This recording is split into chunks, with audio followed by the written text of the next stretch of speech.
YS Jaganmohan Reddy గారికి ప్రజల్లో వస్తున్నటువంటి అపూర్వ ఆదరాభిమానాలు చూసి తట్టుకోలేక ఓర్వలేక రేపు ఆయన ఎక్కడైతే ముఖ్యమంత్రి అయిపోతే ఈ రోజు ఈ చంద్రబాబు నాయుడు ప్రభుత్వం చేసిన తప్పుదాలన్నింటినీ కూడా బయటికి వెలికి తీస్తారన్న ఒక భయంతో ఆయన బతికొండగా మేము మళ్ళీ అధికారం చవిచూడడం అనే ఒక వెన్నుపోసలో వెనుక పుట్టినటువంటి చంద్రబాబు నాయుడు అండ్ కో ఆయన్ని భౌతికంగా అంతమొందించాలి అన్నది జయంగా పెట్టుకుని ఆయన మీద దాడి చేశారు. ఈ రోజు మేము ఒకటే అడుగుతా ఉన్నాం, ఈ రాష్ట్ర ప్రభుత్వం మీద కానీ పోలీస్ శాఖ మీద కానీ మాకు నమ్మకాలు లేవు. ఉన్న ఫలంగా కేంద్ర దర్యాప్తు సంస్థతో మీరు ఒక ప్రత్యేక బృందాన్ని వేసి ప్రత్యేకంగా విచారణ జరిపితేనే నిజానిజాలు వెలుగులోకి వస్తాయని చెప్పి భావిస్తా ఉన్నాం. ఖచ్చితంగా సిబిఐ విచారణ వేయాలన్నదే మా ప్రధానమైనటువంటి డిమాండ్.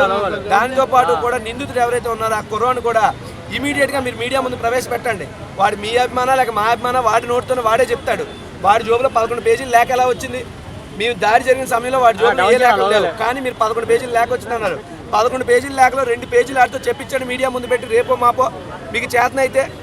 ఇది కేవలం జగన్ గారిని అంతమొందించాలని జరిగిన కుట్రే. ఎందుకంటే చంద్రబాబు నాయుడు గారికి ఎవరు అడ్డు అనుకుంటే వాళ్ళని అంతమొందించడంలో ఆయన చాలా సిద్ధహస్తుడు. గతంలో ఎన్టీ రామారావు గారు కూడా మనం చూసాం.